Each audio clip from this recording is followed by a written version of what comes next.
Pode escrever no chat também, se não precisa ligar, né, a câmera, se não tiver numa posição confortável aí para estar ligando. A Ana Carolina já estou vendo. Eu puxo então, estou um pouco sem voz, viu, gente? Bom dia. Eu sou Nayara, eu já sou psicóloga já, eu atuo com as categorias de base no futebol. Acho que é isso. Cara, eu tô com a sensação de que eu já te conheço. Ou de nome, a gente já se cruzou por aí. Eu não lembro. Mas de Sabe? repente pode ser Pela também. sua foto, assim, você não me é estranho, não. Ah, então as horas são formadas. Ana Carolina, deixa eu ver aqui o que você escreveu. Práticas inclusivas. Ah, legal. E você está entrando, então, para a parte da psicologia do esporte mais educacional, né? Dentro das escolas, ou não? Você está interessando. Não, eu me interesso por outras áreas, mas já tenho aperfeiçoamento pelos SEDs e eu Sim. sou supervisora da Liga de Psicologia do Esporte da USP também, da Psicologia Ah, que USP. legal. Não, então, você E tentando migrar de área mesmo. uhum, bem inseridas, legal. Eu conheço muita gente que fez a especialização ali no SEDES, é uma pós muito boa também. E de muitos anos, né? Assim, tem o pessoal que a gente fala das minhas colegas que estão mais tempo na área, que também já fizeram a especialização lá, muito boa. Bom, gente, hoje então nós vamos falar sobre resiliência. É um tema que, para mim, é muito próximo da minha área de pesquisa, né? Eu estou há bastante anos aí, uma caminhada estudando, aprofundando na resiliência, juntamente, né, com a escala. Eu vou falar um pouquinho do instrumento aqui para vocês. Vou projetar os slides para vocês irem acompanhando aqui. Peraí, deixa eu compartilhar minha tela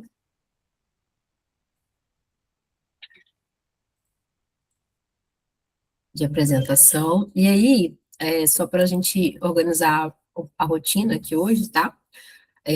Eu preparei dois intervalos em relação aos blocos de conteúdos. Então, a gente vai ter um conteúdo mais teórico inicial, vou passar pelos modelos teóricos da resiliência, né, como esse construto ele foi se consolidando dentro da nossa área da psicologia do esporte.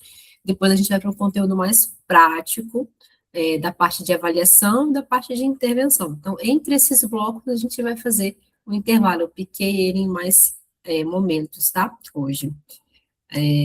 Bom, então, para quem ainda não me conhece, vou ter que passar por aqui. Eu sou a professora Camila Bicaio. Hoje eu atuo em duas frentes, né? Eu trabalho na universidade, eu dou aula na disciplina de Psicologia do Esporte, no curso de Educação Física, e vou começar agora também no curso de Psicologia, na Universidade do Estado de Minas. Sou aqui de Belo Horizonte, e também atuo como consultora técnico-científica do Minas Tênis Clube. Desde 2023 eu estou lá. Vou fazer aí 3 anos que a gente está trabalhando com a parte estrutural mesmo do trabalho, da psicologia do esporte, com as partes de supervisão, atuando ali diretamente com os treinadores.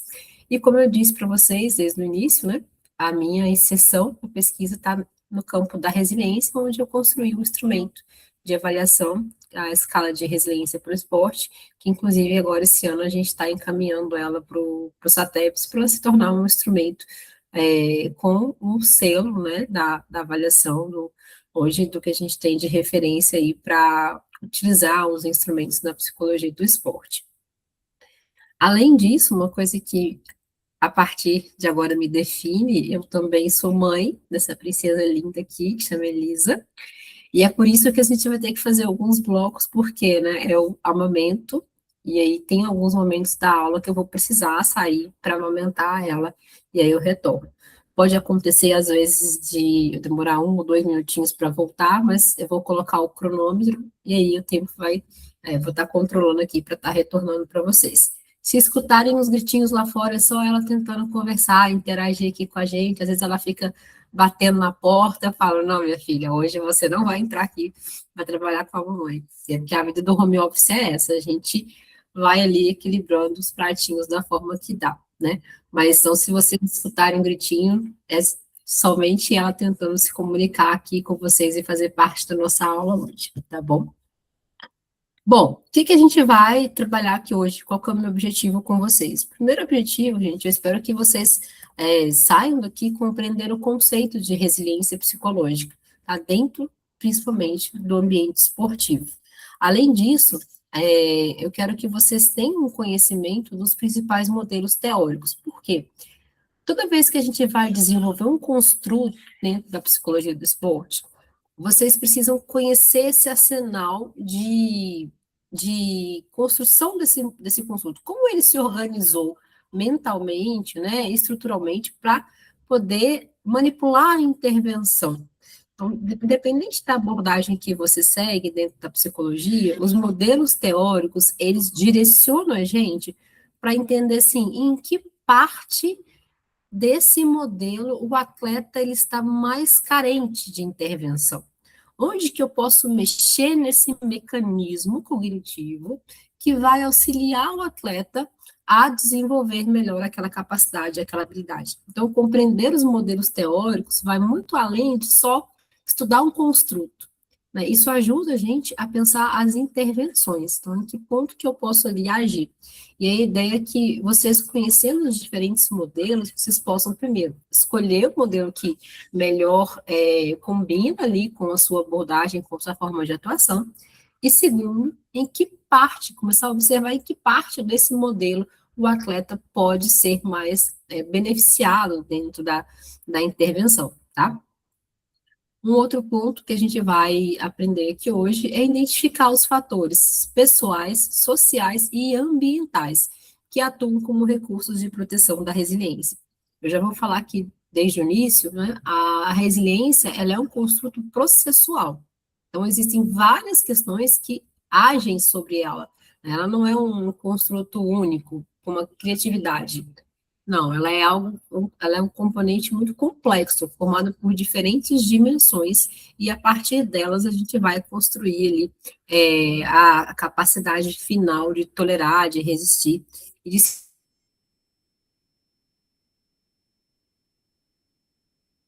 adaptar dentro das situações estressoras. Um outro ponto que a gente vai trabalhar é conhecer discutir a resiliência com outros construtos, porque a gente estuda, né, os construtos de forma separada, mas na vida real é tudo acontecendo ao mesmo tempo. Então a gente tem ansiedade, a gente tem resiliência, motivação, autoconfiança, regulação emocional, tudo ali acontecendo no mesmo momento na vida do atleta, na vida do treinador. E de que forma esses outros componentes da psicologia, eles interagem com a resiliência. Eles podem interagir beneficiando a resiliência ou podem interagir retirando, né, quebrando um pouco essa capacidade do atleta de tolerância ao estresse. Então, a ideia é a gente discutir um pouco essas relações a partir, né, das evidências que nós temos hoje e refletir sobre as estratégias psicológicas e comportamentais que vão contribuir para a manutenção e promoção da resiliência.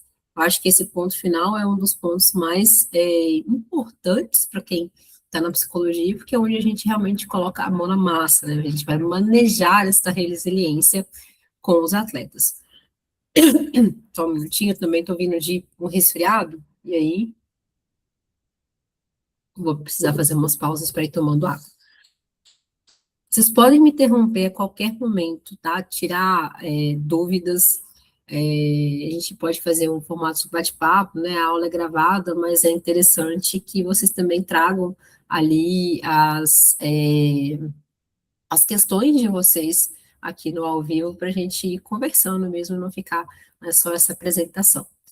Bom, eu coloco aqui um vídeo das Portas-Bandeiras de Paris 2024. Vocês se lembram de quem foram os escolhidos para ser porta-bandeira dos Jogos Olímpicos?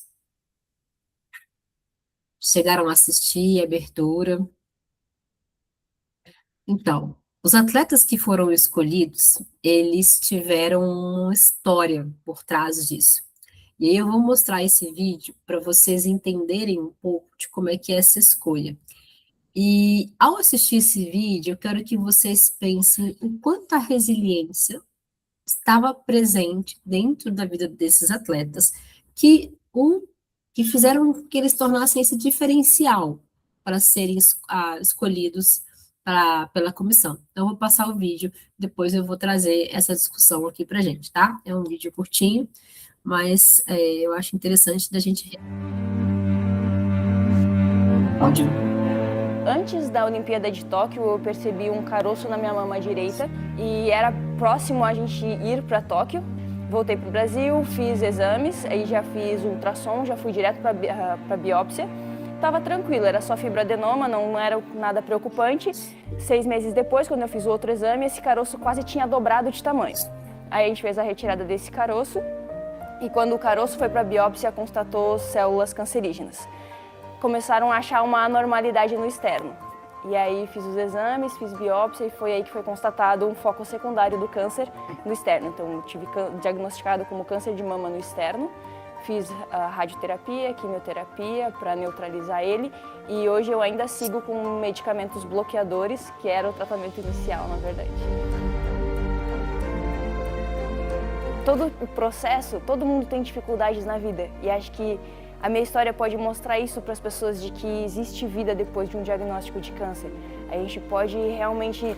Tudo depende de como tu encara isso. Quando a gente consegue encarar de cabeça erguida, com uma energia alta, quando tem pessoas com boa energia do teu lado, tudo é possível, até chegar no maior evento esportivo mundial, mesmo depois de um processo tão doloroso. E o que você imaginaria, assim, se você recebesse um convite especial do Comitê Olímpico Brasileiro? Na verdade, a gente trouxe aqui para fazer esse convite diferente.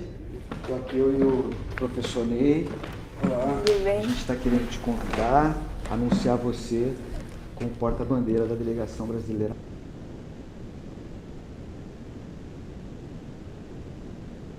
Por uma dos Jogos Olímpicos. Mentira, então, mano.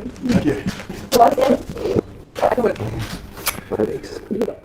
Só fica na história, viu? Nossa, com certeza. Todos os porta-bandeiras do Brasil, além da participação olímpica, estão na história simplesmente por esse fato. Não... Cara, assim, ser atleta olímpico é algo que já é difícil de explicar para as pessoas. Isso aqui, tu tá na frente, levando a bandeira pro mundo inteiro ver numa abertura. Caraca, eu não consigo nem te falar o sentimento que isso pode representar. Vai ser incrível. Muito obrigada. Você merece. Caraca, mano. Tem uma última pergunta. Você já sabe quem é o seu companheiro de porta-bandeira?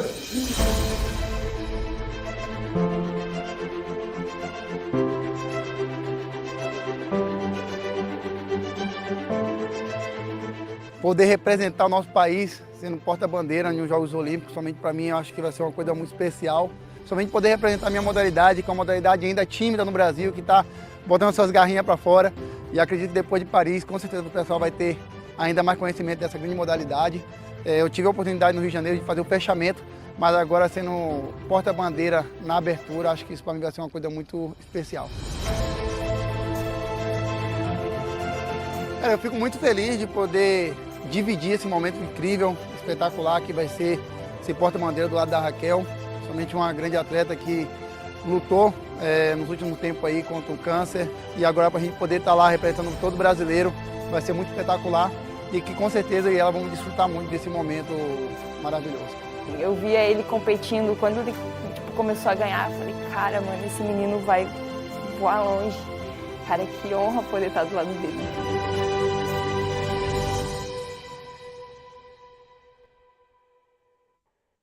Pô, cara, você podia ter me avisado, né? Eu vou sacanagem, mano. Poxa, já. Você podia ter me avisado, mano. Vamos lá, você é muito. Obrigada. Um orgulho pra gente, tá? Uau. Aproveita. E aí, o que vocês acharam dessas histórias? Deixa eu... Tem que botar aqui pra...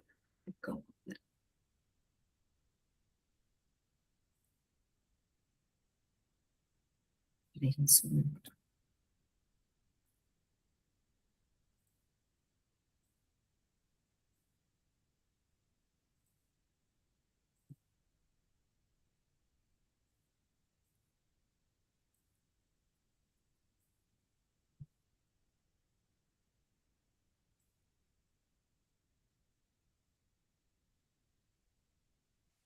Eu achei muito emocionante, porque eu acho que eu não conhecia a história dela, assim, então é uma história realmente de conseguir superar a questão do câncer e conseguir provar que ainda está conseguindo estar dentro do alto rendimento, que é o que ela fazia antes, né? Então é bem emocionante ver essa luta dela. Sim. E o que é interessante, quando a gente entra no esporte de alto rendimento, a gente pensa só em desempenho, né? Ah, eu tenho que treinar o atleta para ele ser o melhor na sua modalidade, vai para os Jogos Olímpicos pensando em medalhas, tem que medalhar, tem que melhorar tempo, tem que fazer pontuação.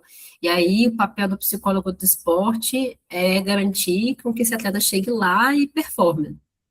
Quando a gente olha essas histórias de porta-bandeira, assim, geralmente são escolhas que não estão ligadas à performance, porque o esporte não é só performance, né? O esporte é formação, formação humana, e tem algo que é construído, uma energia dentro do esporte que é de superação, que é de levar para a vida conceitos de resistência, conceitos de crescimento, né? E quando as pessoas passam por esses momentos de dificuldade, estando dentro do esporte, isso emerge de uma forma muito positiva na vida deles.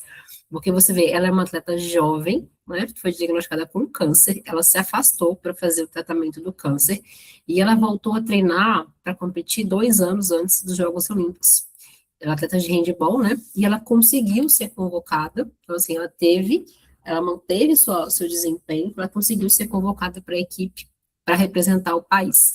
E por conta dessa história de processo que ela viveu na sua própria vida, ela foi escolhida. E você vê quando ela fala, o quanto ela encara isso com positividade. E não é um otimismo barato, tipo, não, eu sei, eu tô com câncer, mas é algo que eu consigo superar. Não, é algo que é inato dela, da avaliação que ela faz da situação. Olha, eu sei que eu tive um nódulo cancerígeno, mas eu me tratei por aquele câncer, né? Eu busquei a cura do câncer, eu busquei o tratamento e eu tive ali algumas ajudas. Você percebe na fala dela que ela não passou por isso sozinha. Inclusive, a própria equipe dela deu muita força. A gente já fala muito do apoio social, né? O apoio social tanto dentro do esporte quanto fora do esporte. Ela deixa claro isso para a gente na fala. Então, essa visão mais positiva, sem ser uma visão otimista extremista, mas uma visão real dentro do fato, uma análise da situação real e um olhar positivo para isso, mostra para a gente o quanto ela estava sendo resiliente naquele momento. Primeiro, para receber a notícia, não é fácil, né, gente? No auge da sua carreira, você receber uma notícia que você está com câncer, a atleta está acostumada a receber notícia de lesão, que já não é bom, já não é fácil. Mas receber a notícia que você está com câncer, que você vai ter que se afastar dentro de um ciclo olímpico, isso é muito pesado para um atleta, né? Já quando a gente olha para o Isaquias, que é a atleta de canoagem, a história dele de treinamento é algo assim que você olha e fala, não, esse aqui é muito apaixonado pelo que faz, né? E eu vou falar muito da motivação intrínseca lá na frente, o quanto ele tinha prazer pela prática da canoagem, o quanto ele buscou crescer a partir daquele treinamento, e nos Jogos Olímpicos anteriores, acho que foram no Rio, 2016, acho que ou foram no Rio, ou foi no de Londres, não lembro exatamente qual, ele ganhou 3 medalhas, sendo que ele treinava numa condição, assim, extremamente precária quando a gente pensa no esporte de alto rendimento, né? Ele veio da Bahia, de uma cidadezinha do interior da Bahia, e hoje ele é atleta do Flamengo, mas até então a história dele e o quanto ele levantou o nome da canoagem, conseguindo as medalhas, assim, que as pessoas não conheciam, não o reconheciam, né, como um grande atleta,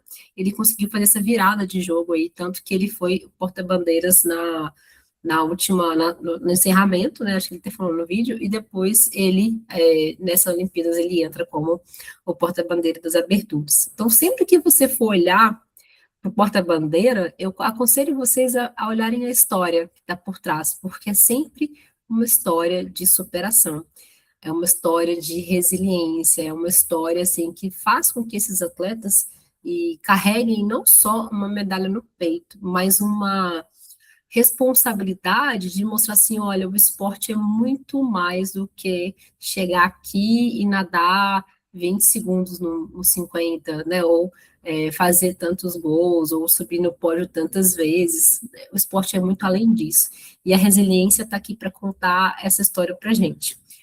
Com base no que a gente falou até agora, eu queria que vocês escrevessem para mim aqui no chat o que vocês até então, antes dessa aula, acreditavam ou acreditam ser resiliência. Quando eu falo resiliência, significa o que para vocês? Pode escrever aqui no chat para mim.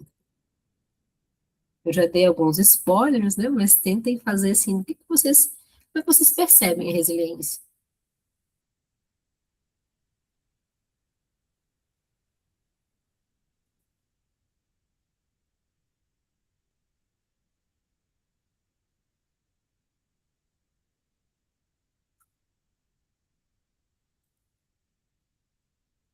Superação,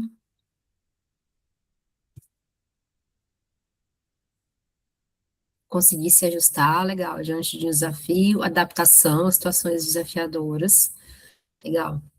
Porque superação é um termo interessante, né? Assim, eu posso superar, mas superar como? Como é que eu. Beleza, superei, passei pela situação, superei, mas de que forma que eu terminei, de que eu me adaptei, né, àquele momento? Como é que eu consegui me ajustar diante daquele desafio? Que tipo de ajustes eu fiz? E, de fato, tudo isso está relacionado com a resiliência, mas o desfecho, ele realmente é muito importante para a gente considerar, né, esse processo. Alterar a expectativa da situação, legal, de modo que conseguimos superar o obstáculo e não paralisar com ele. Perfeito, pessoal. São definições que vocês vão encontrar realmente aqui dentro do conceito de resiliência, tá? Então, para a gente começar a falar de conceito, a resiliência, ela surge de um conceito lá da física, que é essa capacidade que o material tem de se deformar e voltar ao seu estado inicial. Quando a gente fala do conceito da física, né, você vê que qualquer estímulo externo, seja calor, seja força, vai fazer com que esse objeto ele se modifique. A partir do momento que eu retiro esse estímulo, o objeto ele retorna à sua capacidade, à sua função inicial ali, a sua estrutura inicial. Então, no conceito da física, a resiliência, ela só acontece quando eu tenho um agente externo atuando sobre um objeto. Retirei esse agente externo, esse objeto ele para de sofrer aquela deformação e ele volta, né, ele retorna ali ao seu estado inicial. Porém, quando a gente fala da psicologia, a gente vai falar de uma outra capacidade que essa resiliência traz. E aí eu vou chamar a atenção do nome que a gente dá para a resiliência aqui hoje na psicologia, tá? Esse texto é um texto da Natália Arcuri. Não sei se vocês já ouviram ela ou já conhecem, ela é uma influenciadora aí do mundo financeiro, e há um tempo atrás, ela postou sobre esse livro Antifrágil. Vocês já leram esse livro? Esse livro Antifrágil, ele vai trazer um pouco desse conceito da resiliência, mas de uma forma um pouco mais ligada ao conceito da física, tá? Então, ela coloca assim, eu nunca amei essa coisa de resiliência. Você precisa ser resiliente. Já ouviu algo parecido? Na física se diz que o material é resiliente quando tem a capacidade de voltar ao seu estado original, depois de passar por algum tipo de choque por um tempo indeterminado. Exemplo, o travesseiro que volta ao seu estado original depois que você tira a cabeça, ele é resiliente, pelo menos por um tempo. Aquele travesseiro danado, sabe? Você deita, ele fica no formato da cabeça, você tira a cabeça, ele volta à posição inicial. Já no comportamento humano, a resiliência ficou famosa na última década porque, diante da agilidade com que as coisas mudam e a tecnologia evolui, dizem que é importante você conseguir passar pelo furacão de novidades e estresse ou situações difíceis e voltar ao seu estado anterior de saúde mental e física. E aí aqui tem um ponto que eu discordo, né, que a psicologia discorda, por quê? Toda vez que a gente passa por uma situação e a gente se modifica em relação a ela, nós nos tornamos diferentes. Vocês concordam comigo? Vocês que são da psicologia? A gente nunca é a mesma pessoa depois que você passa por esses momentos, depois que você se adapta, você tem que colocar adaptação, mudança, se teve adaptação, eu modifiquei um comportamento meu. Então, a resiliência psicológica, ela não volta o nosso estado ao estado anterior. Ela evolui a gente enquanto pessoa, enquanto comportamento, enquanto habilidades cognitivas, enfim, ela evolui a gente de alguma forma. E por essa razão, a gente não adota somente o termo resiliência. Porque quando eu falo somente resiliência, eu estou falando desse conceito. A resiliência é a capacidade que um objeto tem de sofrer ação e retornar ao seu estado original após a retirada da ação. Já a resiliência psicológica, ela tem uma alteração nesse formato inicial. Então, a gente não retorna ao nosso estado, a gente se modifica. E aí, qualquer pessoa que passa por uma situação desafiadora na sua vida, ao retomar ali, se reajustar, né, nas suas atividades habituais, ela vai voltar de alguma forma diferente. Né? As pessoas mudam ao longo da vida, e que bom que a gente pode mudar, né, gente, ao longo da vida. Então, esse é o primeiro ponto para vocês entenderem. Sempre que vocês forem escrever, às vezes na fala, a gente acaba só falando resiliência, por ser algo que flui mais fácil. Mas sempre que você estiver descrevendo, ou citando, ou trabalhando a resiliência no contexto da psicologia, a gente tem que trazer esse termo resiliência psicológica, porque é um conceito adaptado a partir da observação que a gente tem da nossa adaptação, da nossa mudança de comportamento, tá? Bom, por que a gente chegou nesse conceito inicial, né, percebemos essa mudança? Lá em 2002, o Richardson, ele foi um dos primeiros teóricos da psicologia a tentar entender, estudar a resiliência e compreender de que forma a resiliência ela agia sobre o nosso comportamento, né? E aí ele entendeu que sim, é necessário a gente ter esses estressores. Você precisa se expor à situação para que você consiga ter esse choque de desenvolvimento. Então, para que haja desenvolvimento, eu preciso me expor a alguma situação, né, parecido lá com o conceito da física. Então, toda vez que estressores, ou adversidades, ou eventos da vida agem sobre a nossa cognição, sobre a nossa vida, a gente quebra o estado de equilíbrio. Então, o estado de equilíbrio que ele chama de biopsicoespiritual. Então, a gente tem 3 pontos aqui. O biológico, que é o hormonal, né, que está ligado ali diretamente ao cortisol, aos hormônios hormônio do estresse. O psicológico, que é o cognitivo, né, que está ligado às questões emocionais, que a gente pode associar. E o espiritual, que está ligado a algo que transcende a nossa capacidade de dizer sobre algo. Então, a partir do momento que eu quebro esse estado natural da pessoa, do sujeito, ele chama de ruptura, o nosso corpo, ele automaticamente começa a buscar se reentregar, porque eu preciso sobreviver, né? Isso é algo natural do ser humano, assim, o instinto de sobrevivência, a gente já nasce com ele, não é à toa que os bebês nascem chorando, né? Porque o choro é a forma que ele tem de comunicar que algo não está bem e que ele precisa de ajuda. Então, a gente tem esse instinto de sobrevivência e é esse instinto que faz com que a gente queira se reintegrar e voltar às nossas atividades habituais. Só que essa reintegração, ela acontece em diferentes formas. A primeira forma que ele chama é a forma disfuncional.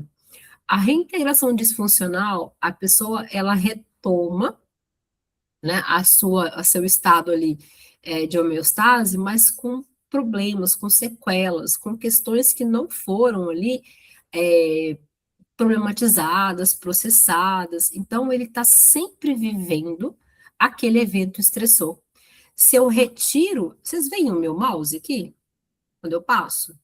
Se eu retiro isso aqui da vida dele, não tem mais o evento estressor acontecendo. Mentalmente, esse evento estressor, ele continua, porque a pessoa continua pensando, continua vivendo aquela situação. E aí ele fica nesse looping eterno de sofrimento, né, sem conseguir, de fato, sair disso.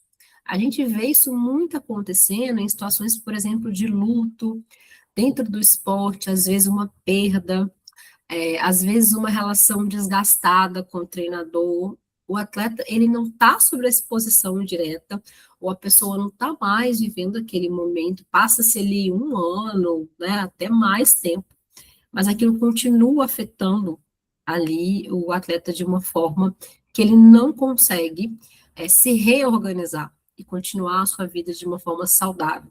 Então, essa é a reintegração disfuncional, né? A pessoa não sai daquele sofrimento, ela continua vivendo aquilo, e aí aquilo afeta a vida dela de uma forma muito significativa, né? Trazendo prejuízo ali para a sua vida diária.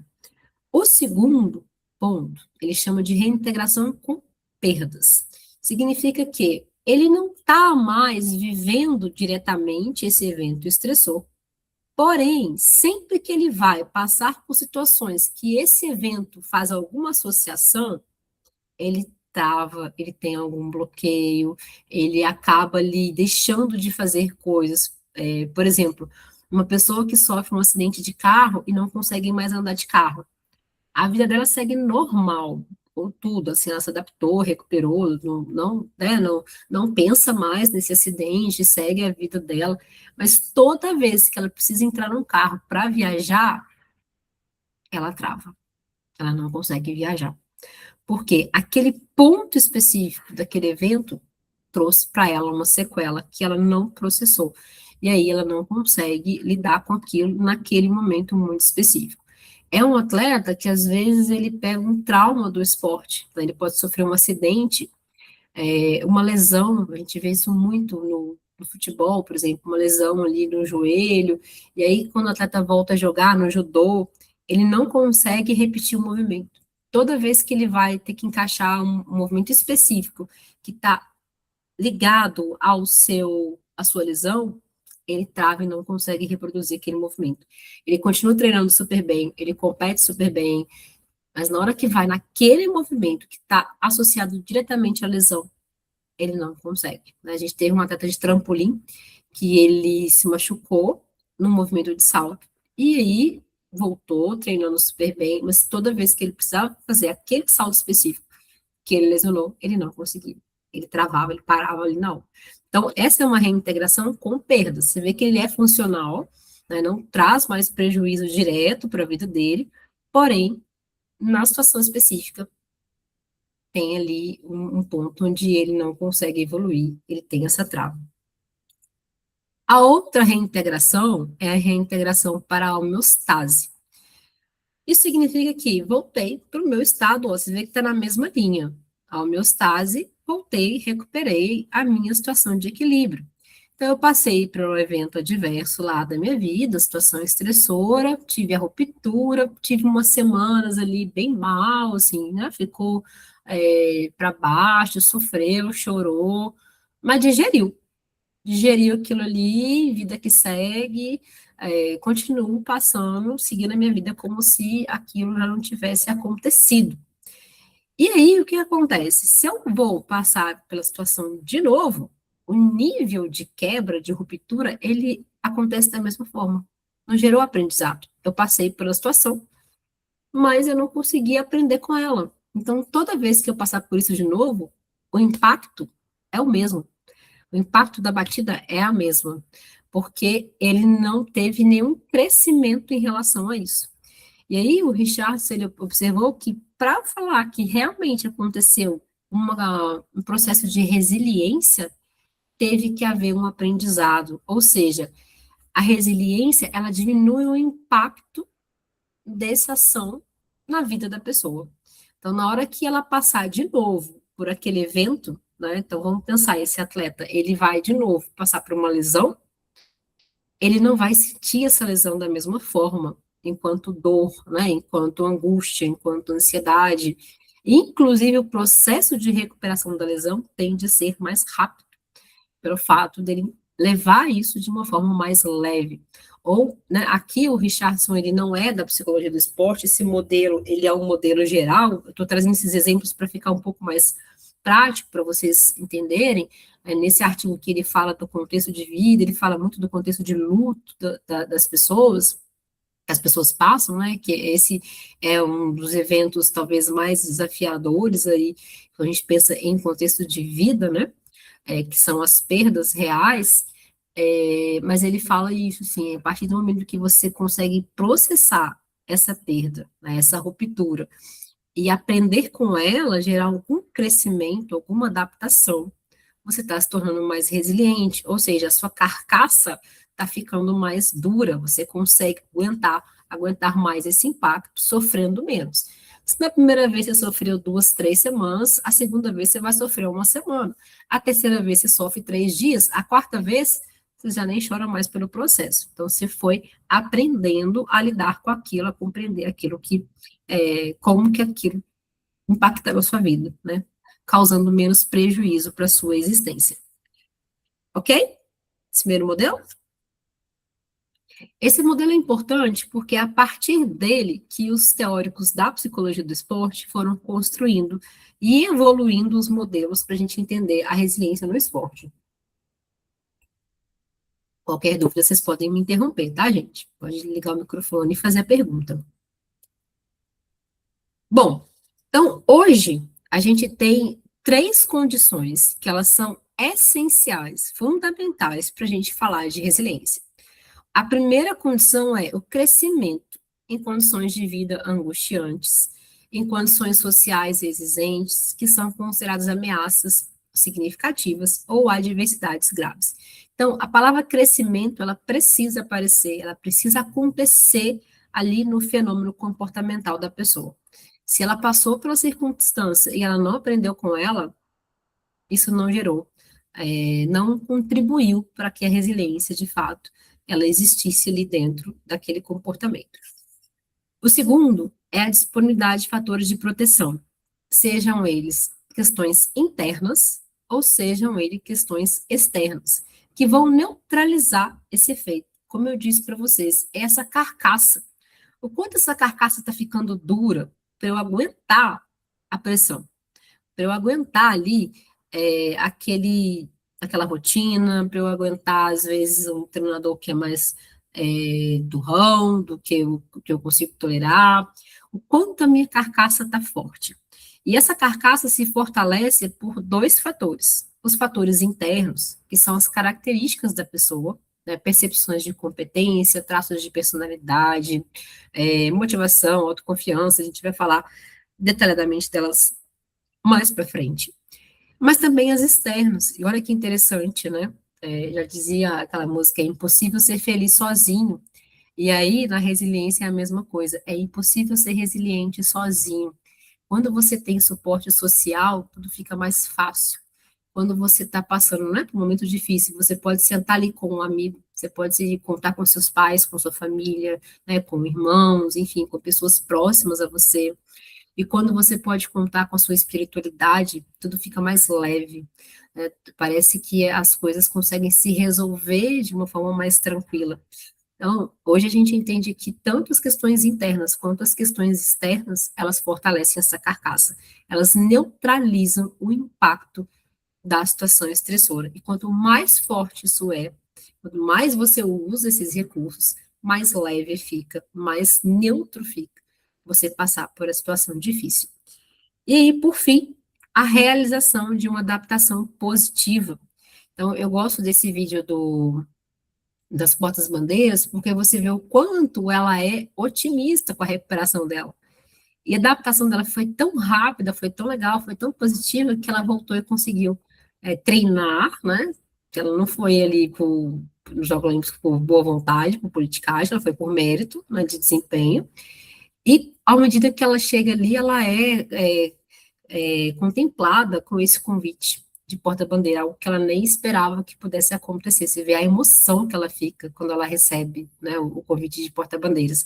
Então, ali você vê claramente a adaptação positiva e o quanto essa adaptação positiva fez com que ela chegasse muito além do que ela pensou que poderia chegar um dia, né?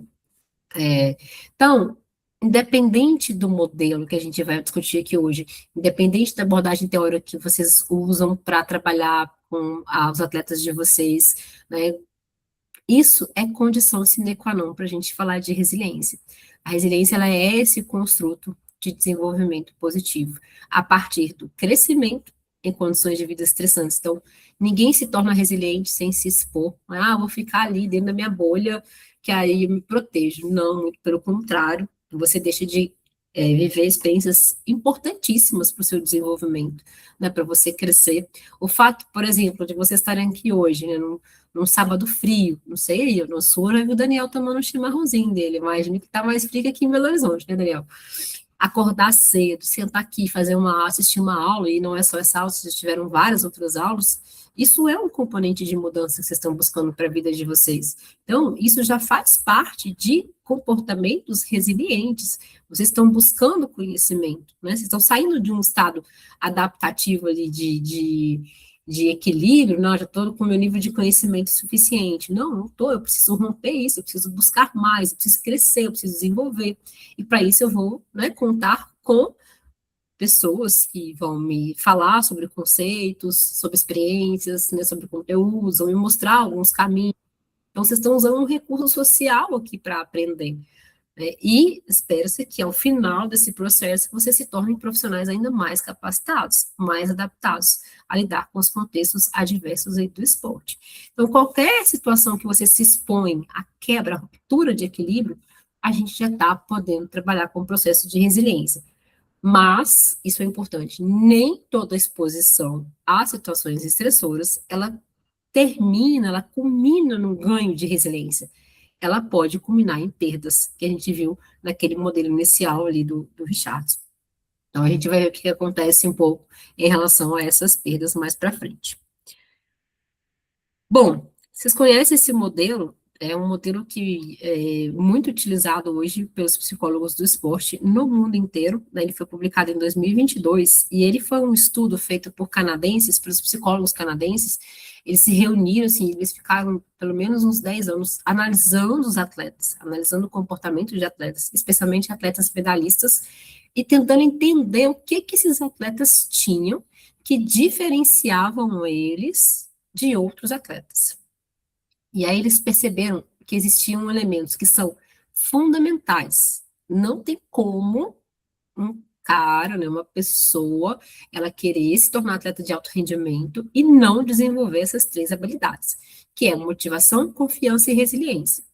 Então, a gente chama de perfil medalha de ouro. Esses 3 componentes, gente, toda vez que vocês sentarem para atender um atleta, precisam avaliá-los. O quanto esse atleta está motivado, fisicamente, o quanto está confiante, e aí confiança também pode falar um pouquinho, né, da autoestima e tudo mais, e o quanto ele está resiliente. São 3 condições básicas que a gente trabalha desde, assim, o atleta de 8 anos, da ginástica, ele começou a treinar, a gente já desenvolve isso, porque lá na frente, isso é fundamental para que ele persista no esporte e para que ele consiga conquistar ali os seus objetivos dentro do alto rendimento. O segundo, eles chamam de medalha de prata, que é a autorregulação. E aqui as emoções, né? Então, a capacidade que ele tem de se autorregular, de fazer a gestão do estresse, de desenvolver as questões emocionais, controle atencional, tomada de decisão, aqui entra um pouco, né, das habilidades ali, das funções cognitivas. Então, isso também é muito importante para a gente desenvolver nos atletas. Sem isso, eu não consigo ter o conjunto de competências. E as competências interpessoais, que eles colocam como medalha de bronze, que é relacionamento atleta-treinador. Olha a importância de a gente ter esse alinhamento do atleta com o treinador, e eu vejo isso como algo, assim, fundamental para a gente desenvolver hoje dentro do esporte, porque existe uma questão de temporalidade, né? A forma como o treinador, ele foi criado dentro do esporte, a forma como os atletas estão chegando no esporte. Então, a comunicação entre eles, muitas vezes, ela está desconectada. E aí o atleta, ele não consegue se ver ali dentro com o treinador, e o treinador não consegue se ver ali com o atleta. Isso torna um problema gigantesco dentro do esporte, do treinamento, né? Essa relação de confiança entre os dois precisa ser algo muito bem consolidado. Quando eu estava construindo a escala de resiliência, eu lembro de uma atleta, ela era do atletismo, O atletismo, geralmente, o atleta ele vai sempre treinando, né, com o mesmo treinador praticamente a vida inteira. E aí ela falava assim comigo, que ela estava com esse treinador desde os 8 anos, ela tinha na época uns 17 para 18 anos, e ela falava assim, olha, o treinador, ele é a minha vida, ele é a minha bolha, existe eu e ele. Tudo que ele fala para mim é algo que eu acredito, que eu compro, que eu vejo. Então, o brilho nos olhos que ela tinha quando ela falava do treinador era mais forte do que quando ela falava dos pais. Então, o treinador é a referência de vida dela, é a inspiração de vida dela, né? E isso é o que fortalecia ela quando ela, às vezes, precisava ali de algum reforço para lidar com as situações desafiadoras do esporte. Então, aqui, liderança, né? Então, o papel do líder, do treinador, e aí liderança não só do treinador, mas as lideranças emergentes ali que acontecem dentro do esporte, a própria comissão técnica, os psicólogos, né? Nós entramos aqui dentro desse perfil de liderança emergente, a gente pode ser a referência desse atleta, né? Essa fonte ali, olha, quando eu preciso, eu tenho meu psicólogo aqui. A gente vê muito a Rebeca falando isso, né, nossa, gente, hoje não. Esqueci. Perdoa, não lembro. A psicóloga da Rebeca. Aline. Oi? É a Aline. Isso, a Aline Rolf. Ai, meu Deus, gente, esse cérebro de mãe, vocês me desculpem. Essa noite, a minha filha acordou 3 da manhã, e aí daí pra frente foi uma cascata, assim. Então, eu tô vivendo em privação de sono tem 9 meses. Aí tem horas que as palavras somem, eu fico, meu Deus, passa uma vergonha igual essa. Aline, me perdoa. Mas você vê o quanto ela fala da Aline, né, com essa referência, assim. E eu vi uma vez uma reportagem, ela contando, que a Aline ajudava ela até ir para os treinos, porque a Rebeca não tinha condição de treinar, e a Aline ia para o treino, passava na casa dela, pegava a Rebeca e levava a Rebeca para o treino. Então, assim, é uma história de vida ali de porque contei mais de 10 anos juntos, né? Pensa a referência que a Aline se tornou para a Rebeca, e hoje, né, condecorada aí com tantas medalhas, com seu esforço tendo recompensado. Mas, então, esse perfil de liderança, a gente às vezes pensa só em treinador, mas vamos lembrar que nós somos comissão técnica. E a comissão técnica, às vezes, é a escuta. No futebol, o pessoal que troca a camisa, a gente está fugindo o nome de todo mundo da minha cabeça. Os assistentes ali, às vezes, são as pessoas que mais escutam, que mais acolhem os atletas, sabe? Muito porque eles estão ali, né, arrumando o vestiário, aí vem o atleta, conversa com o cara, se solta, então às vezes se tornam mais referências do que o próprio treinador. E aí a gente lembrar sempre que liderança não é só o treinador, é todo mundo que está atuando ali diretamente com o atleta. A equipe, tá aqui teamwork, né, todo o grupo ali, e a capacidade de comunicação, como eu disse, gente, parece simples, né? Ah, não, comunicar, é só falar, é só conversar. Não, não é só conversar. A conversa hoje, ela está muito desnivelada. A forma como eu falo não é a forma como você entende. E aí você fica sem me entender, você não consegue me dizer que não está entendendo, e eu acho que eu estou te falando, você está entendendo tudo que eu estou te falando, e a coisa fica por aí, né? E às vezes uma rigidez na mudança. Ah, eu falo assim, por quê? Porque a vida inteira eu fiz assim, e deu certo. Eu sou um treinador olímpico, estou com 50 medalhas no meu peito, fui atleta a vida inteira isso funcionou, por que agora eu tenho que mudar? Né? Porque agora as pessoas estão mudando. Aliás, as pessoas estão sempre mudando, a resiliência mostra isso pra gente. E aí, essa flexibilidade para entender que, às vezes, uma falha da comunicação pode estar gerando um problema geral ali, né, no esporte, para alcançar a performance. Então, esse modelo, depois eu já até passei os artigos lá para o Erdi, disponibilizar para vocês, é um modelo muito interessante para a gente ter como base de trabalho ali na psicologia, e lembrar que a resiliência é um ponto fundamental. Então, tudo que a gente está falando aqui hoje, ele é necessário de estar no seu planejamento enquanto psicólogo do esporte. Por mais que você olhe e fale assim, ah, mas o meu atleta é resiliente. Tá, ele é resiliente hoje. E amanhã? E se ele passar por uma situação estressora? Ele está preparado? Você pode fortalecer? Porque não existe uma pessoa nível 100% de resiliência, ele vai fechar a escala, a escala tem 15 pontos. Não existe ninguém que tirou 15 pontos até hoje. Se tira 15, o que a gente faz? Tem um erro nisso aqui. Né? Porque a psicometria, ela mostra pra gente, não existe o 100% nem o zero. Então, os extremos, eles mostram pra gente que alguma coisa está errada ali. Né? No comportamento humano, a gente é fadado a falhar, e a gente tem que aceitar isso. A falha faz parte do processo. E a resiliência está aqui para mostrar isso pra gente, que é na falha, a beleza está na falha, porque é nela que a gente aprende, né? Bom, então, partindo disso aqui, a gente entende que é fundamental atuar, né, trabalhar os conceitos de resiliência no esporte. E aí, como é que a gente vai pensar isso, né? Esse estudo aqui é um estudo mais sistêmico, publicado em 2024, e aí ele faz um pouco, né, desse mesmo perfil do modelo da Duran Bush, ele mostra os elementos que constroem essa identidade esportiva, tanto dos que estão ali no microcentro, quanto nos que estão no macrocentro. Tem um modelo que chama do Bronfenbrenner, vocês já viram falar? Modelo bioecológico da psicologia. Esse modelo, ele parte dessa estrutura, assim, a gente tem o nosso núcleo, que é o núcleo básico, e a partir das experiências sociais que a gente vai tendo, esse núcleo ele vai se expandindo. Por exemplo, o núcleo básico da sua vida é o quê? Hoje. Compõe o básico do básico da sua vida. Quem está dentro da sua casa? Família, né? Então, o núcleo básico da vida de um ser humano é a família. Às vezes, hoje você mora com amigos, tudo bem, mas o que formou você é onde você nasceu. Então, o núcleo básico é a família. A partir do momento que a família ela tem outras interações, então você tem um núcleo religioso, a família frequenta uma igreja, isso é um núcleo que está nesse nível micro, né, nessa segunda roda aqui, ó. A gente tem as experiências esportivas, os clubes, centros de treinamento, a escola ela está dentro desse micro, e o macro, que é a sociedade que você está.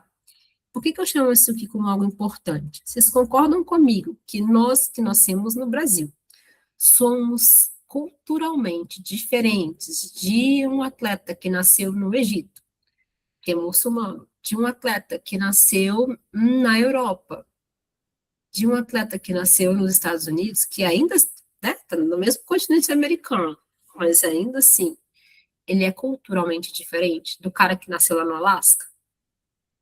Até dentro do Brasil, né, gente? A gente vai lá para o Sul, a gente tem uma cultura que é inata do Sul. Se a gente vai lá para o Nordeste, se a gente vai para o Norte, a gente tem uma outra cultura. Então, a sociedade, ela nos molda enquanto pessoas também, enquanto elementos culturais. E aí, esse nível macro, ele também é um nível que vai influenciar nessa construção identitária nossa. Então, tudo que está em volta aqui influencia. E tudo isso vai influenciar na resiliência. Por isso que eu estou chamando a atenção desses pontos aqui para vocês. Você vai ver aqui, ó, que tem questões de paixão, né, de afeto, lidar com o estresse, as questões identitárias das nossas próprias crenças, o perfeccionismo. Eu não sei se vocês tiveram aula de perfeccionismo na pós.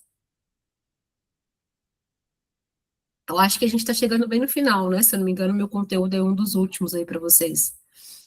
Vocês estão na metade? Vocês estão em que ponto da pós, gente? Só para entender. Mais pro início que pro final. Ah, vocês estão no início. Entendi. Vocês começaram esse ano, então.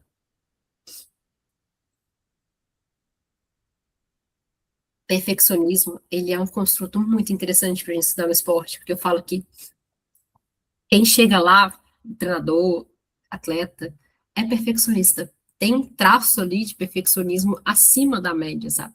Então, é um construto que eu vejo que ele é importante para se tornar atleta de alto rendimento ou treinador, mas ele é um construto capcioso, né? Porque ser perfeccionista demais, isso faz com que a gente construa uma série de distorções em relação ao nosso próprio desempenho. Onde que eu vi sobre o medo de errar?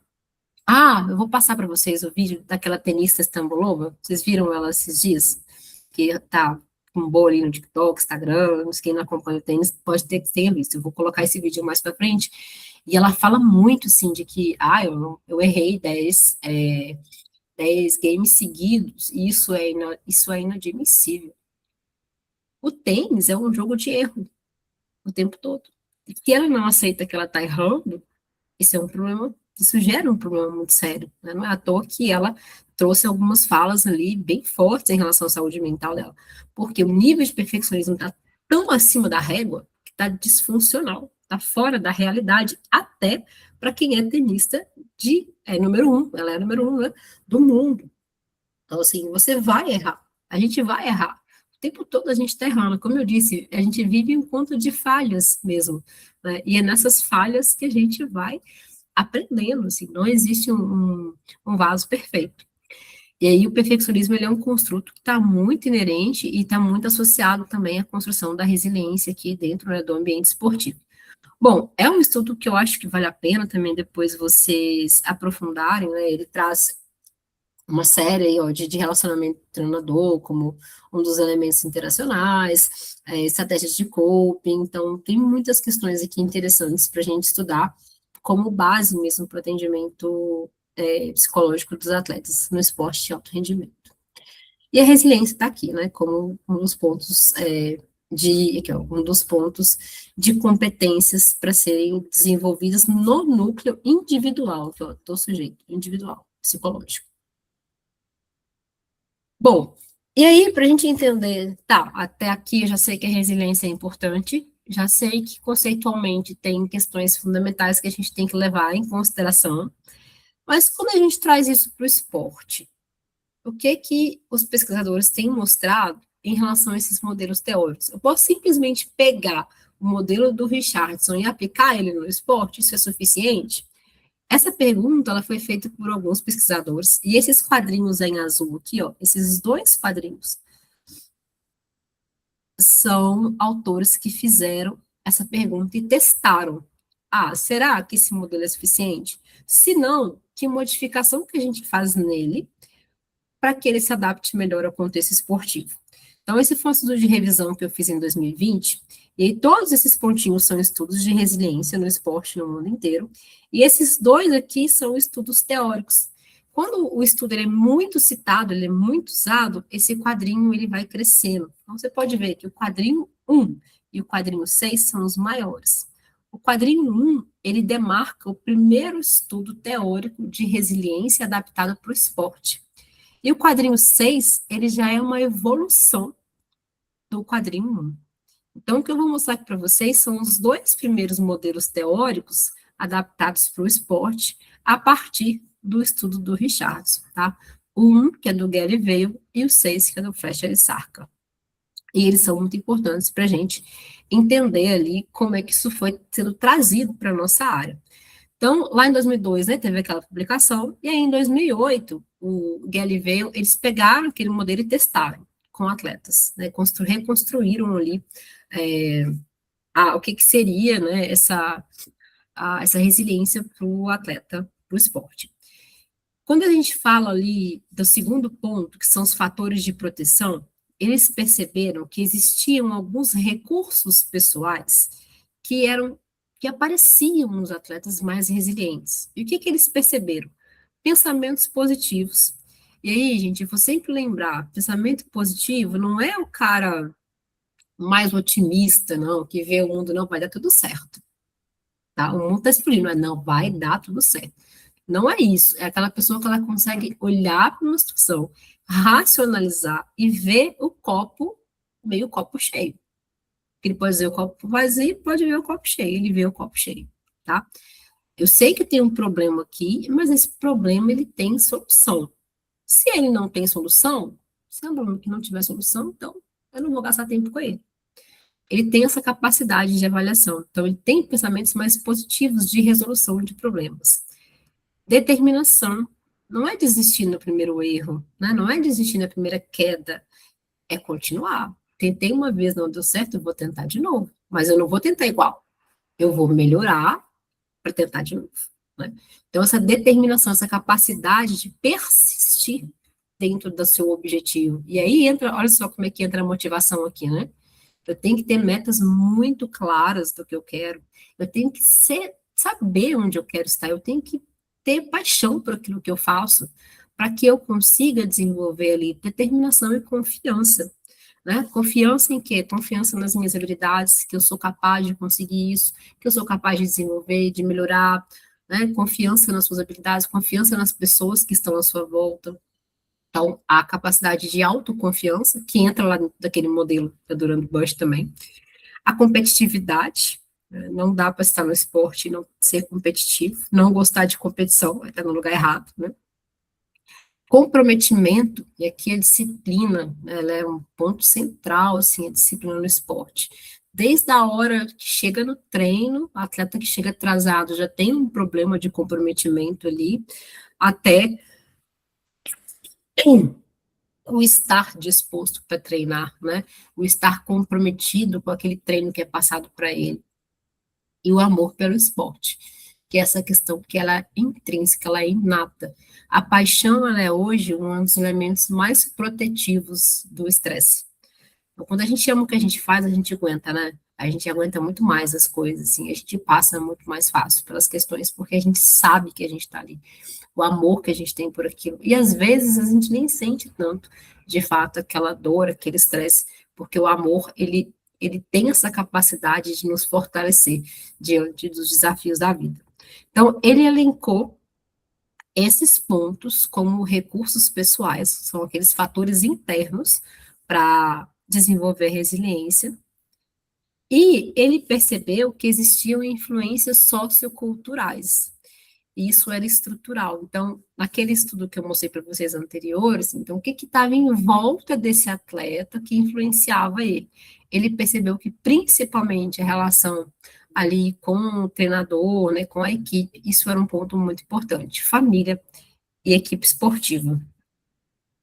Eu falo que agora que eu me tornei mãe, né, eu tenho prestado mais atenção na maternidade, e eu vejo o quanto a gente pode ajudar, mas também estragar. Uma série de questões que a gente hoje percebe em atletas está na ausência ou no excesso de presença. Teve até um atleta que ele não consegue competir na presença da mãe, porque a mãe bota tanta pressão na cabeça desse menino, na hora que ele vai competir, ele trava. E aí a gente vê o quanto a família tem essa influência, podendo ser positiva ou podendo ser negativa. Então, ele percebe isso também, família e equipe, tá? Especialmente aqui, treinadores. Bom, o que ele observou que vai além do que a gente já conversou até agora? Então, ele percebeu que sim, tem a questão da diversidade, né, da situação estressora, mas o que acontece quando, de fato, a gente se expõe à situação estressora? Na hora que ele se expõe à situação estressora, é como se a cabeça, né, o corpo, ele entra num estado de bagunça, uma agitação ali mental, acontece aquele saculejo que quebrou a homeostase. E o que marcava, né, quais são os marcadores desse estado de agitação? Primeiro, ele colocou emoções desagradáveis, ou seja, a felicidade ela já não entra aqui, né? O que entraria aqui? Ansiedade, angústia, tristeza, dor, ele só acha, né, na cabeça, nesse estudo aqui, só as emoções desagradáveis marcariam essa ruptura do processo de resiliência. Segundo ponto, são questões cognitivas, ou seja, a pessoa começa a fazer questionamentos, e os questionamentos aqui são aquelas, não sei se vocês são da TCC, gente, eu acabo trazendo muita coisa da TCC, porque é a minha base de estudo, né, de atendimento, mas são os pensamentos disfuncionais ali, aquelas crenças que são irracionais. Então, são questionamentos geralmente negativos. Eu não vou conseguir, eu não vou dar conta, isso não é bom para mim. Lesionei, nossa, eu não vou mais competir. Meu mundo acabou. Não posso mais ser atleta, eu perdi uma competição importante, não ganhei índice olímpico, estava lá, faltava, né, é meu último ciclo, estou começando o ciclo olímpico agora, não consegui vaga para as Olimpíadas, eu não fui convocado, enfim, só vem questionamentos e lutas mentais mais negativas aqui. Aí entra um outro ponto, as estratégias cognitivas de enfrentamento. O Galileu, ele traz o conceito de coping para dentro do estudo de resiliência. Então, para ele, a partir do momento que o atleta vive esse reboliço todo, ele também começa a desenvolver formas de enfrentamento. a partir de estratégias cognitivas, né? Então, ele vai começar a se regular ali emocionalmente, ele vai rever suas crenças, mas também comportamentais, né? Ou ele vai fazer a técnica de evitação, ele vai sair dali da situação, ou ele vai tentar resolver o problema, enfim. Ele começa, então, a desenvolver, já que nesse estado de agitação, as estratégias de coping, ou seja, as estratégias de enfrentamento ao estresse. Guarda essa informação, que esse é um ponto que esse modelo foi muito criticado depois lá na frente.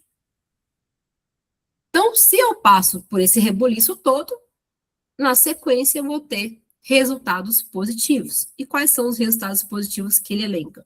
Fortalecimento, aprendizado, perspectiva e motivação para ajudar os outros. Ele observou que todos esses elementos eram os marcadores de crescimento. Então, o atleta que se saía se sentindo mais forte, mais resistente, o atleta que se saía mais motivado para ajudar os outros, mas a coesão, né, dentro da equipe é um ponto fundamental para a gente trabalhar. Então, ele conseguia perceber isso depois de passar pela situação. Isso era um resultado de quê? De que teve um processo de reintegração, de resiliência positiva acontecendo nessa vida aí desse atleta. E aí, esses resultados positivos, eles alimentam duas fontes, que são os próprios recursos pessoais e as influências socioculturais. Então, para a GLV, o modelo ele retroalimenta, ele se retroalimenta. À medida que eu vou tendo mais resultados positivos, mais fortalecimento, eu vou ficando mais forte nas próximas situações adversas, e isso vai me tornando cada vez melhor, cada vez mais resiliente. E onde é que ele via essa retroalimentação? Na motivação. Então, ele percebe, né, a motivação para a realização de metas melhorando, e na modificação de características da personalidade. Então, se a gente pensa no modelo Big Five, né, a pessoa deixa lá de sair do espectro do neuroticismo para o consciencioso, do introvertido para o mais extrovertido, ou que fosse mais favorável ali para o desempenho dele esportivo, mas o principal, o recurso mais influente para ele era o amor pelo esporte. Então, os resultados positivos favoreciam a paixão em ser atleta, em estar ali. E a gente vamos concordar que para ser atleta de alto rendimento, tem que ter muita paixão, porque abre mão de muita coisa na vida, né?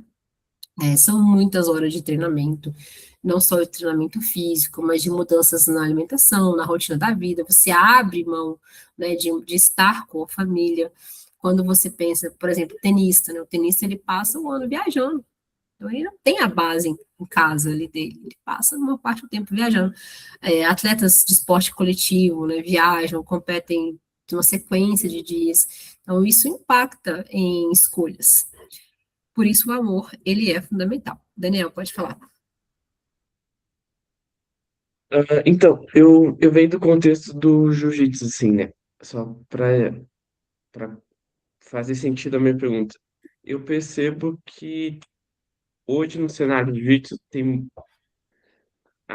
os atletas de elite é uma porcentagem muito pequena, a maioria é competidor recreativo, assim. E é isso que movimenta o esporte. Eu venho de uma academia que incentivava muito o competidor recreativo, o cara que treina dia de semana, lutar um campeonato, se expor a ser mais resiliente, a se expor a ter essa diversidade. Eu queria saber o quanto tem que partir da pessoa e quanto que tem que vir esse incentivo de fora, assim, do professor, porque a maioria dos alunos nunca vai se achar pronta para se testar num ambiente competitivo, assim, né?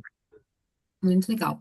A gente tem a teoria da motivação determinada, que ela fala exatamente isso, Daniel. A gente nem sempre está no contínuo da motivação intrínseca, né? Que é esse amor pelo esporte. E às vezes você precisa de estímulo para caminhar, para ter uma motivação mais sua, né? Mais autodeterminada pela situação. Então, quando o treinador ele estimula vocês a competirem, ele está fazendo com que eu saia de, às vezes, uma motivação ali mais extrínseca para desenvolver esse amor pelo esporte. Tem pessoas que precisam desse estímulo para se desafiar, para se desenvolver. Tem pessoas que não precisam. Então, é muito interessante ele propor isso para vocês, porque ele está mostrando outras perspectivas ali, né? Ele está desenvolvendo, talvez, um trabalho de metas com o grupo, e isso pode ser muito importante, que entra nesse outro padrão aqui, ó, das influências socioculturais, nesse suporte social.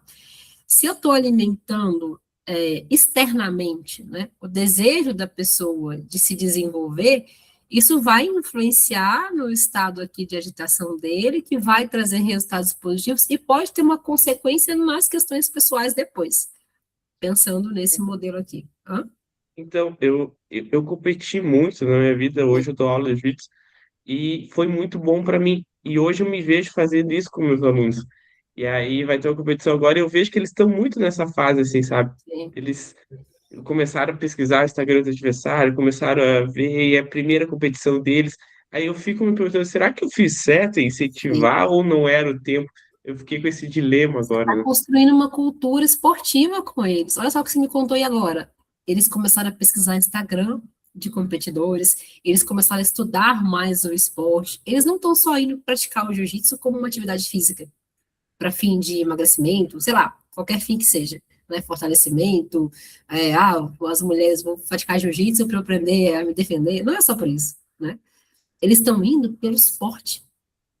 Então, na hora que você vai trazendo essa questão cultural do esporte para a vida deles, você está alimentando esse recurso pessoal aqui, ó, o amor pelo esporte.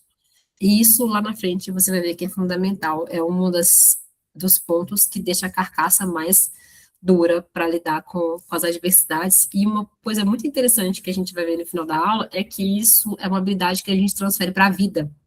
Então, não é só uma resiliência psicológica no esporte. O que eu consigo aprender com o esporte, eu levo para a vida. Não é à toa, né, que a Raquel, ela conseguiu passar pelo câncer de uma forma tão positiva, porque muito provavelmente ela usou de recursos que ela aprendeu com o esporte para poder passar por aquilo ali. Então, ajuda muito. O que você está fazendo é muito legal, tá? Pode continuar, que tá no caminho. Você vai ver que vai encaixar direitinho aqui nos modelos que a gente está estudando. Só que, como eu disse para vocês, esse modelo ele tem uma questão que ele mistura conceitos. Ele mistura o conceito da resiliência, que é esse conceito aqui, né, externo, com o conceito de coping. E coping, já está muito colocado na literatura, de que ele é um processo desintegrado, ele é um outro construto, eles estão juntos. A resiliência ajuda o coping, mas são conceitos diferentes. Então, eles não podem estar no mesmo modelo cognitivo, no mesmo modelo teórico. E aí, por conta disso, em 2012, Fletcher e Sarka, que são psicólogos pesquisadores da Universidade de Loughborough, na Inglaterra, eles revisaram esse conceito a partir de estudos com atletas olímpicos, e aí eles montaram um outro modelo. Nesse ponto aqui do modelo do Fletcher e Sarka, eles partem do princípio da metacognição. Isso aqui é o grande pulo do gato desse modelo, porque eles partem do princípio que a principal capacidade que vai ajudar o atleta, né, a desenvolver essa resiliência é a capacidade dele pensar sobre os seus próprios pensamentos, que é a metacognição. E se a gente for analisar, né, por que o mindfulness é tão usado hoje? O que a atenção plena traz para a gente? As técnicas de respiração fazem com a gente.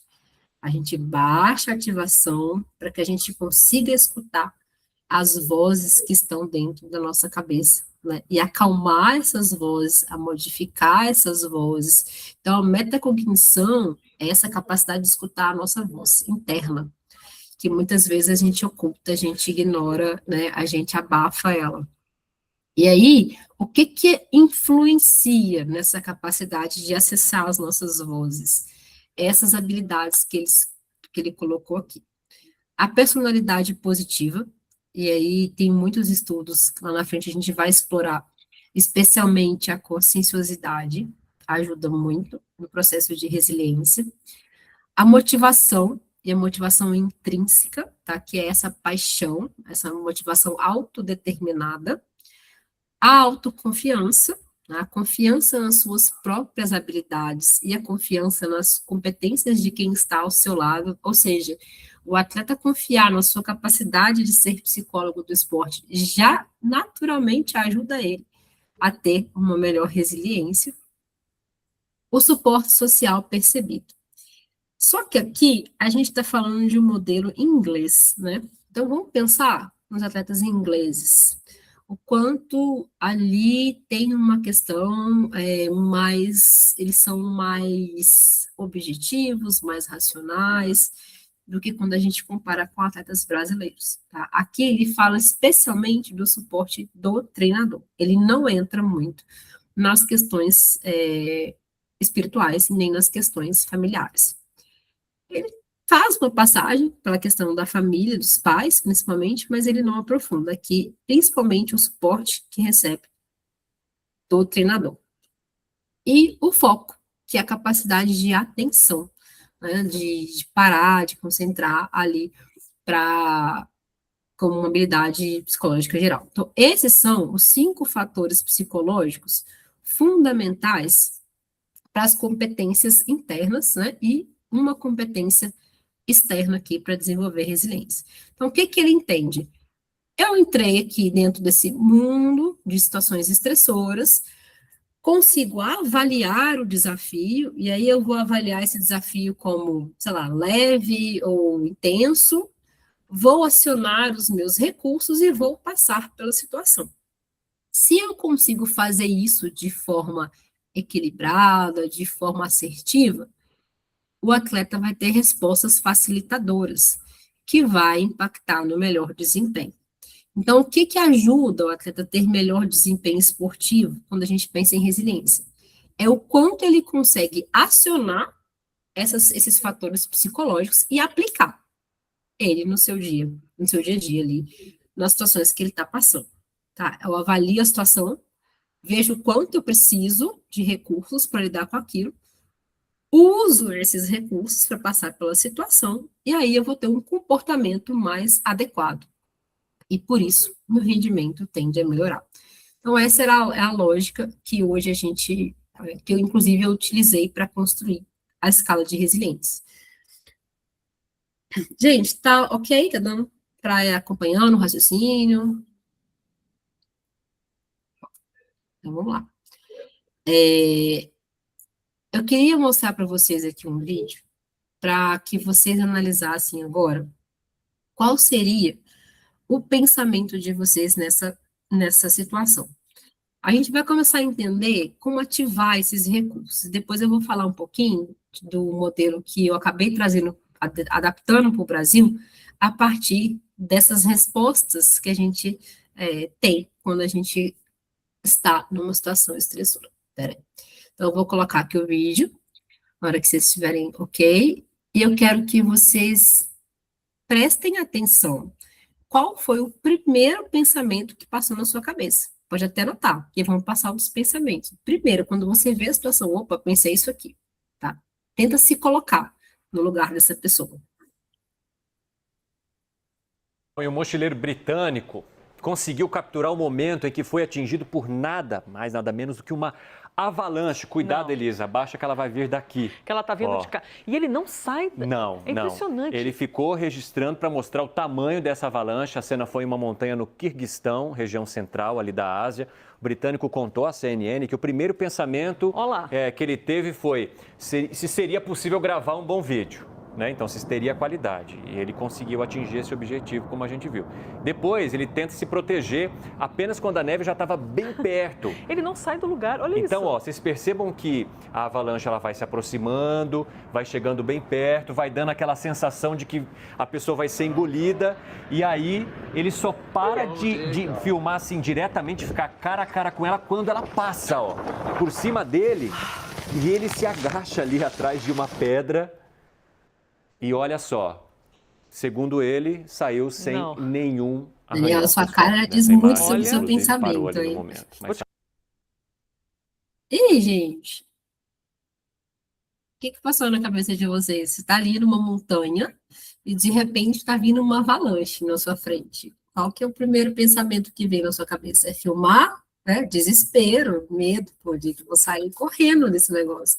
Mas não, a blogueiragem tá tanta na vida do ser humano que ele falou, vou filmar, Eu quero pegar o melhor vídeo. O pensamento dele foi: como eu vou capturar o melhor vídeo dessa avalanche? E aqui a gente está falando de avaliação de situação estressora, né?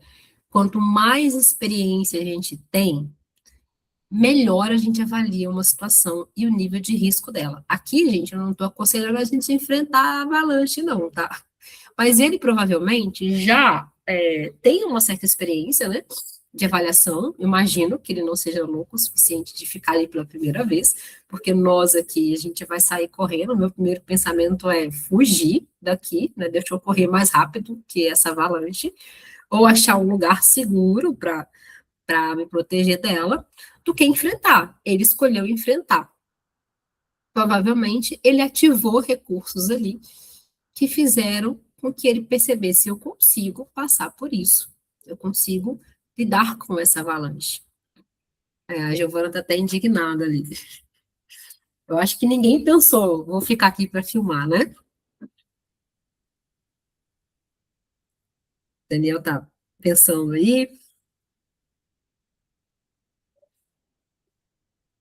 Eu fiquei pensando, tipo, primeiro que eu nunca me colocaria numa situação assim, né? Mas ele deve ter muito repertório, tipo, ele estava num plano mais alto e ele provavelmente já calculou aquela cobertura dele, né? Quando ele se agachou antes, porque eu não consigo ver outra explicação, assim. E por sorte não foi um volume de neve acima do que ele avaliou, né? Porque é uma experiência de risco.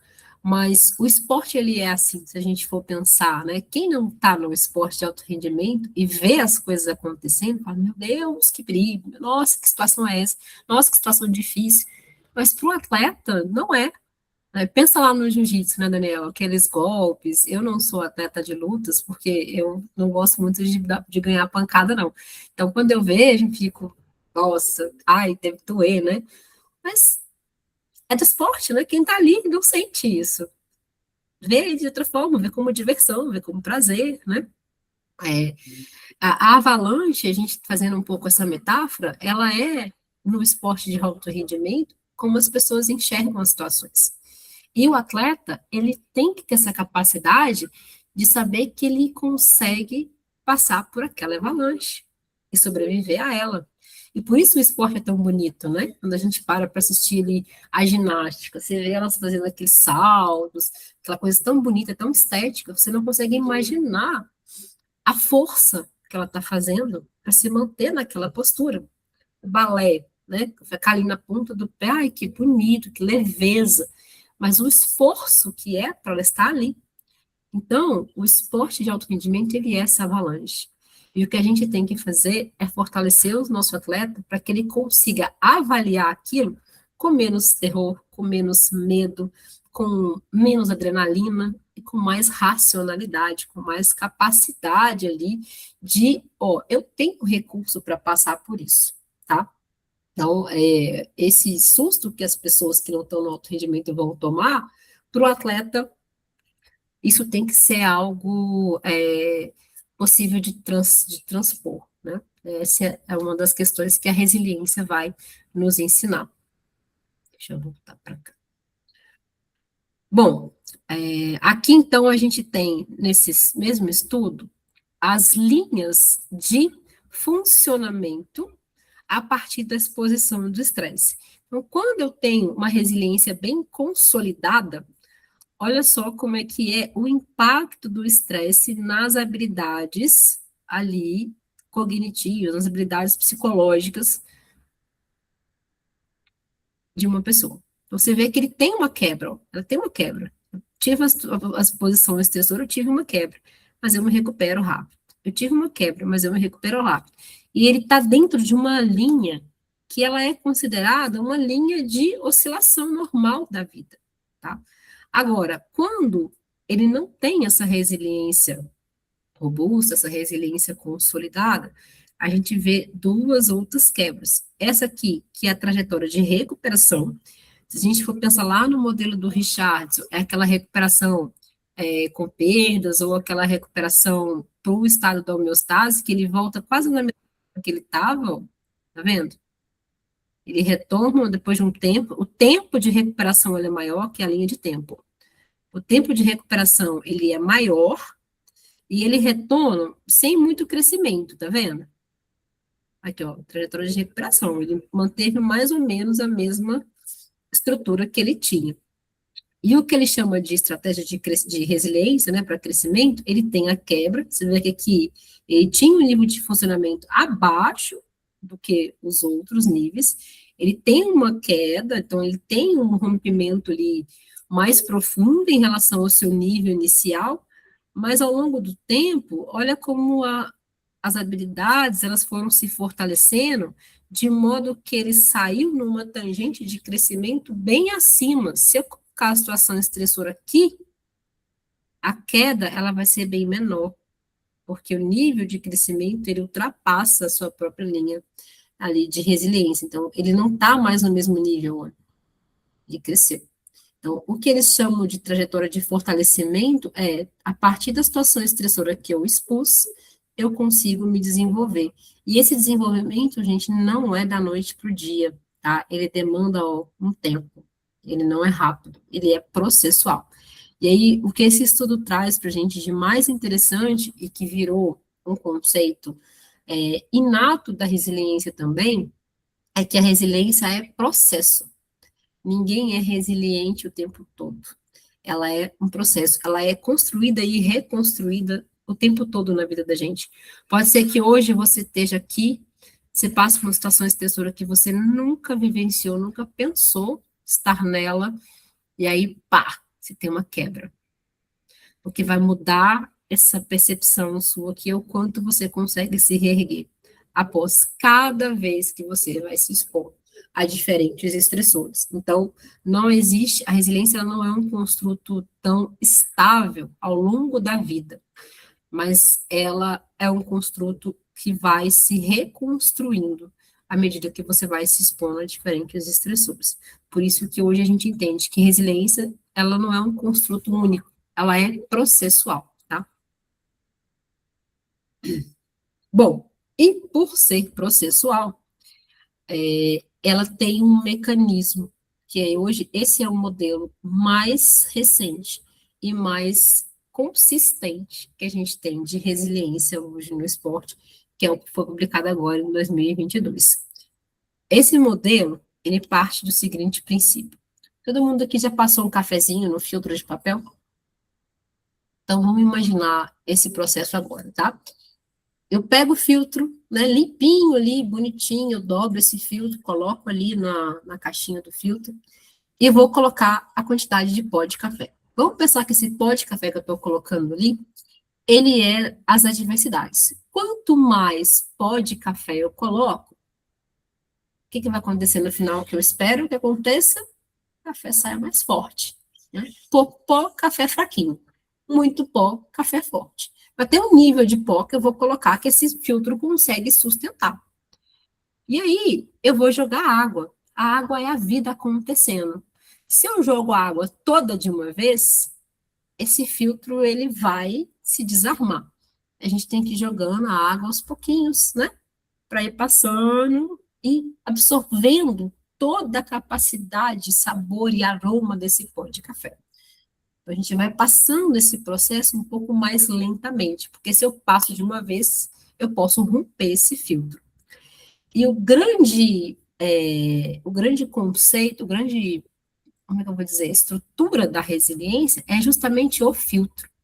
O quanto esse filtro aguenta o pó, o quanto esse filtro aguenta a água que está passando nesse café. Então, o filtro, que eles chamam de filtro de biopsicossocial de proteção, é nele que a gente consegue trabalhar. O que é esse filtro? São todas as competências psicológicas e sociais que a gente tem, que a gente já vem falando sobre elas aqui. Aqui, nesse modelo, ele lista várias competências aqui, ó, otimismo, paixão, que a gente está falando, a identidade atleta, quanto atleta, né, a identidade esportiva, a sua autopercepção enquanto esporte, a percepção, olha, o quanto eu tenho controle das minhas habilidades, domínio e senso de controle da situação, senso de significado, perfeccionismo, pertencimento, aqui o suporte social, um dos primeiros. Então, ele vai listando várias habilidades aqui, e ele deixa alguns quadrinhos em branco. Ele fala o seguinte, olha, hoje, né, que em 2022, quando eles publicaram esse trabalho, a gente já tem consciência de que algumas habilidades, elas são importantes para esse filtro. Mas a gente também sabe que a ciência, ela é um campo aberto. Podem aparecer outras capacidades que nós não listamos aqui, mas que elas são importantes também.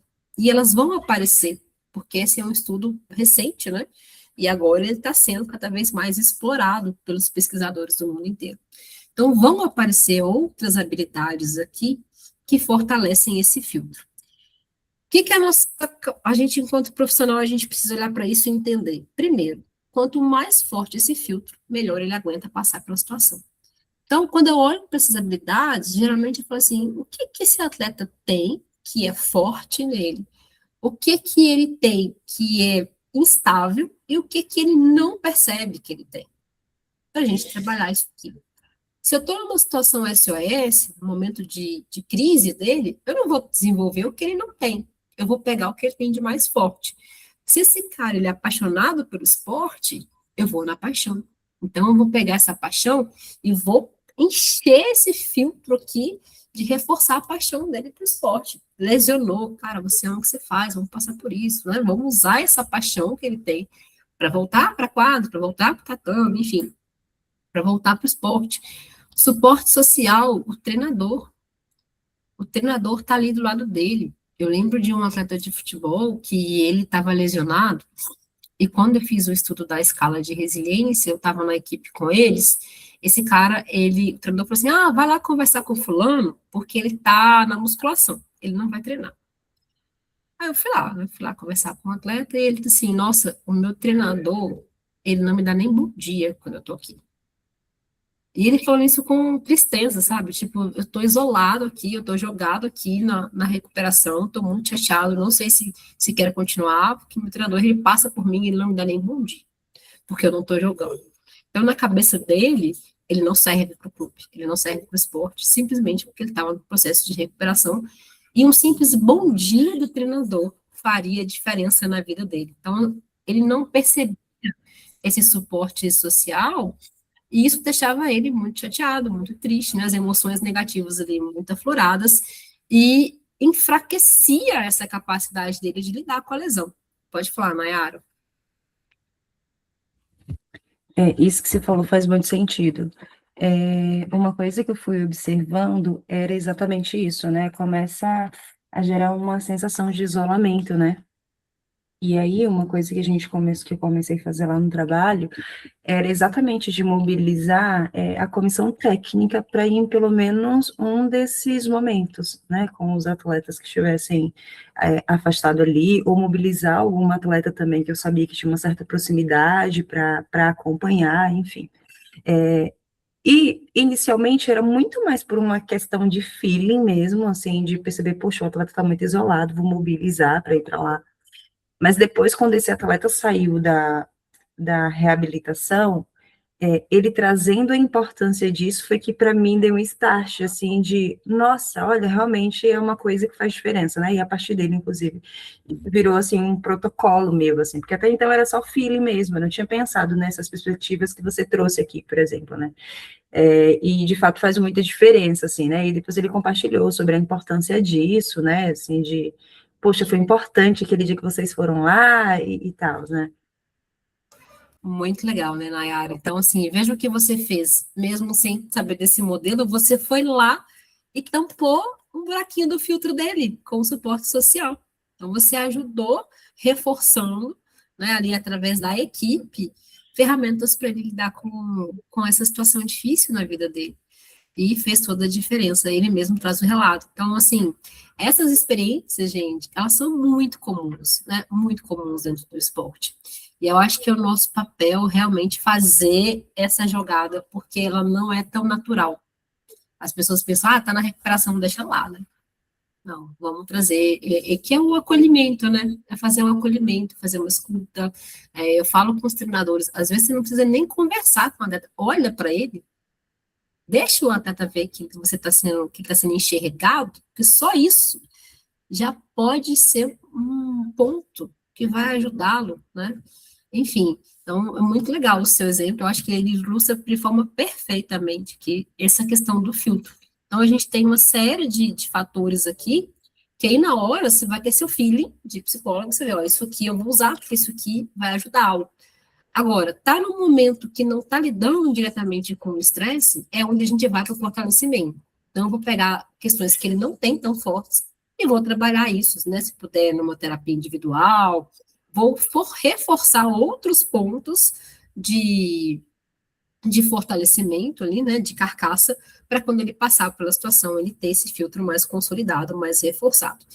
E aí, uns pontos, assim, importantes desse modelo, a questão temporal, né, como eu disse, toda vez que a gente vai falar de resiliência, vocês vão ver a palavrinha tempo, porque resiliência não é da noite para o dia, resiliência demanda tempo para ser processada, para ser construída, para ser vivida, experienciada, seja ali qualquer palavra que você queira usar. Então, a gente precisa dessa variável tempo, que é associada a ela.